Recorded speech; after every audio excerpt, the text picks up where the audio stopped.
Gering City Council is one step closer to getting back to full strength. KNEB.TV News starts right now.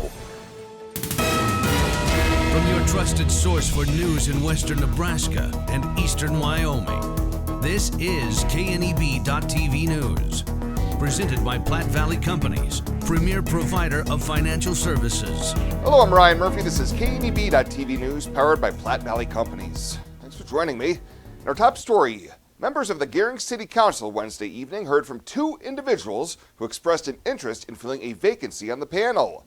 Kirsty Moore and Robert B.J. Kinsey answered a series of preset questions during the interviews at the council chambers as the board considers filling the Ward 4 vacancy created by the resignation last month of Cody Bowl. When asked about their interests and background, Kinsey said he served on other area boards over the years, including the 23 Club in Scottsbluff. During that time, we went under a major renovation project. It was all funded through donations and applications for grants. I also operate a business here in Gering, so I do understand what it's like to be a business. Not necessarily owner, but operator. I don't own it, but I do manage it. As far as my interest goes, I don't have a beef with anybody in the city or an agenda per se. I just, like I said, I know the commitment level that's required, and I just was offering my help.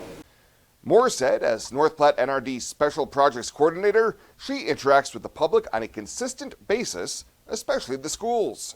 I have experience in providing insight and direction with programming, and that also, I can also draw from my brief experience on the board at the Gering Library.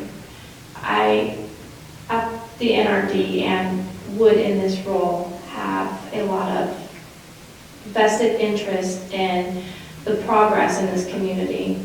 The council is expected to announce their choice during the March 10th meeting, and that person would be sworn in on March 24th. Well, a Scottsbluff man has been sentenced to 8 to 12 years in prison after getting caught with large amounts of methamphetamine and fentanyl. 44-year-old John Sturkle was taken into custody after a trooper discovered a package containing 101 grams of methamphetamine and a second package containing nearly 70 grams of fentanyl. Earlier this year, Sturkle pleaded no contest to amended charges of distribution of an exceptionally hazardous drug, while co-defendant Ryan Ashbrenner was sentenced to 12 to 15 years in prison last month in district court. And the Scottsbluff Police Department is advising the public about the latest phone scam hitting the area, this time with callers claiming to be with a local plumbing company. Pipeworks Plumbing in Scottsbluff recently contacted police, advising an individual had been calling businesses and residents demanding payment for services rendered, and that they would meet the prospective victims outside their home. Company representatives say while these scammers are able to spoof caller ID so it shows the name of the business and their actual phone number, they do not use such a collection method. Pipeworks says anyone receiving such a call with those circumstances should deem it suspicious and report it to law enforcement as a possible scam. The representatives say they're working with their phone service provider to try to get the issue resolved as soon as possible. We'll have more news right after this. Looking for free instead of fees? Platte Valley Bank can help you keep your finances moving forward with no ATM fees. Whether you're headed to the lake, the mountains, or just to the grocery store, you can enjoy the freedom of free ATM access anywhere, anytime. Platte Valley Bank. You belong here.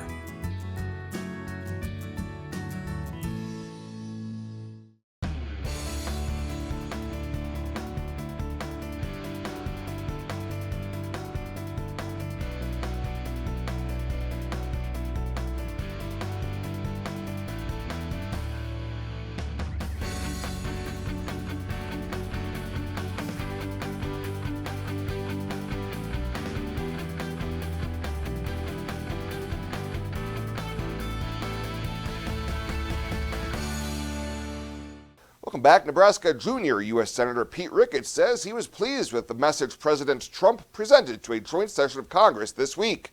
Ricketts told reporters yesterday he's excited for the opportunities for Americans under Trump through the end of open borders, over-regulation, and appeasements. Ricketts said when it comes to the DOGE effort, Trump knows right-sizing federal government will present challenges. He acknowledged that there's going to be some disruption. Specifically, he was talking about with regard to trade and agriculture. And he said, hey, look, there's going to be an adjustment period here, but I love our farmers, and he's going to look out for them. And if you look at what he did in his first term, that's exactly what he did. He negotiated with China to get a phase one trade agreement that had China buying billions of dollars of our agricultural products. But he had to get a tariff war going first to be able to get China to the table. Ricketts said he would also be watching for the impact of federal job cuts in Nebraska, but the time is now to make government as efficient as possible. Well, yesterday, Nebraska Governor Jim Pillen signed an executive order banning the use or download of applications, software, and platforms created or owned by affiliates of the Chinese Communist Party on state networks and devices. Pillen said they don't mean well, and we must ensure that Americans' adversaries cannot hack our state's data or critical digital infrastructure. The action will expand on Pillen's March 2023 executive order by including new technology developed by and affiliated with the CCP. That order banned communication equipment and services produced by CCP-controlled companies that were also on the Federal Communication Commission's covered list. Uh-oh, you have to open the old gliding door to the patio again, but that thing stopped gliding long ago. Did you know that your old, ugly, hard-to-open gliding door is probably the #1 source of loss of heat in your home, and that broom handle lock is not secure? Renewal by Anderson's gliding patio doors are simply the best of the best, and Renewal has an incredible offer right now. Don't miss it. 20% off every door, plus no money down, no payments, no interest for 12 months. No payments until 26. Please book your free estimate right now at rbawyoming.com and start gliding again. I imagined retirement in a place where we could enjoy our golden years, where adventure and friendship are the only items on the schedule. The Garden Homes at Northfield gives us the luxury we planned for and peace of mind when it comes to convenience, safety, and comfort. We never have to stop and think about the day-to-day upkeep. We love to explore abroad, but most importantly in our backyard. So much to do, so much to see. Here at Northfield, we get the protection of life care, incredible tax benefits, and secured rates for aging services. It's peaceful, knowing that if our needs change, we'll be taken care of. And most importantly, that our kids will never have to make any tough decisions. There never seemed to be enough time to do all the things we wanted.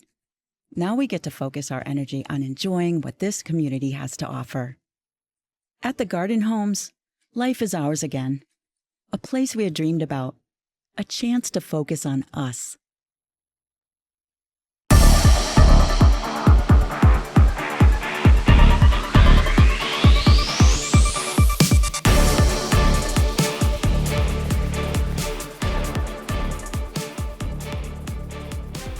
Time for our Thursday update here today at the Sports Desk. The Boys State basketball brackets have been released, and for Scottsbluff, they wind up the #2 seed in that Class B bracket for next week. The Bearcats will open 1 week from tonight against #7 Gretna East in round 1. That'll be at 5 o'clock Mountain Time. I'll have the broadcast on the trail starting at 4:45. A win for the Bearcats in that opener. They'll play either 3-seed Wahoo or 6-seed Elkhorn North. Norris gets the 1 seed, 2-time defending state champ Omaha Skutt, the 4 seed Ogallala, the 2, and Sydney, the 6 seed for that C1 bracket. Their first round games will be next Wednesday.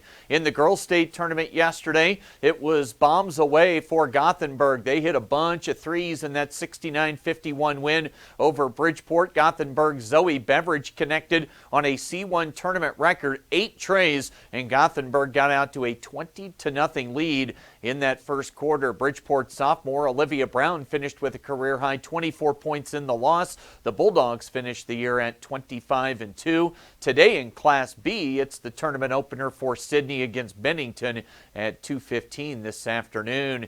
Yesterday in baseball for the Cougars, a home split at Cleveland Field against Northeast Community College. Former Wesco Zephyr Carter Reisig earned the save in that 4-3 win in Game 1. Very little to no offense in that second game, just 1 hit for the Cougars. They'll head to Arizona for their spring break trip with games starting on Monday. And Cougar men's basketball at home this Saturday for a do-or-die scenario game in the first round of the Region 9 tournament. They'll play McCook Community College, tipping off at 3 o'clock. A win in that one, and the Cougars advance to the bracket portion of the tournament in Gillette next week. Broadcast Saturday for WNCC and McCook with Chuck Schwartz will start at 2:45 on KOLT. That is the latest today from the Sports Desk. I'm Chris Cottrell. Changing leaf colors means yard work. Your friends at Tri-City Stormwater wants to remind you of the proper way to dispose of fallen leaves. Leaves make great mulch for trees and bushes and compost for future gardens. The city also has yard waste bins, so they can dispose of all your leaves at the city compost facility. Always keep your leaves out of the gutters. Not only do they cause clogging and flooding, they can pollute our waterways by causing nutrient overload. So keep your yard looking good and your drinking water safe, because it's our water, our responsibility. When it comes to your health, you deserve the very best. At Morrill County Community Hospital, they provide top-notch care with compassion and expertise. From routine checkups to advanced surgeries, their dedicated team is here for you 24/7. With state-of-the-art technology and a patient-first approach, they ensure you and your loved ones receive the highest quality care. Because at Morrill County Community Hospital, your health is their priority. Visit Morrill County Community Hospital today in Bridgeport. Morrill County Community Hospital. Exceptional care right here at home.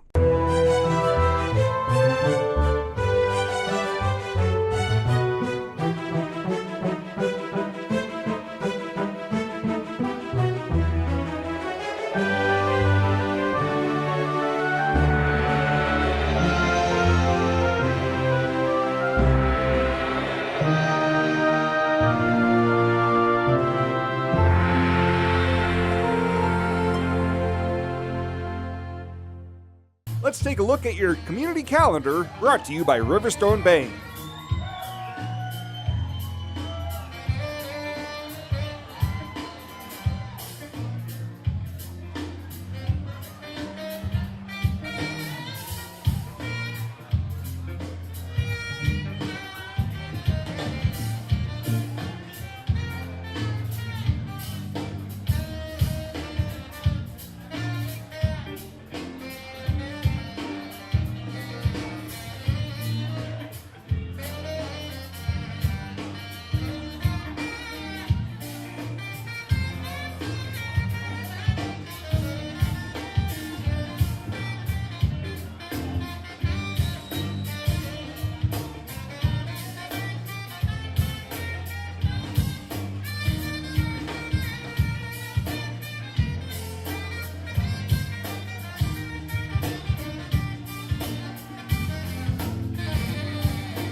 The community calendar is brought to you by Riverstone Bank.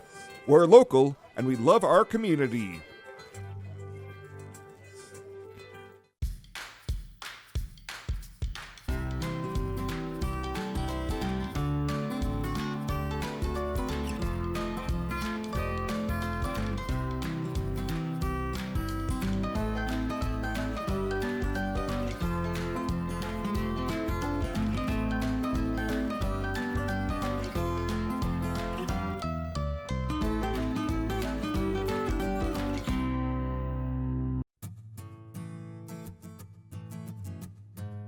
Tired of feeling stuck? Not sure if you are on the right track?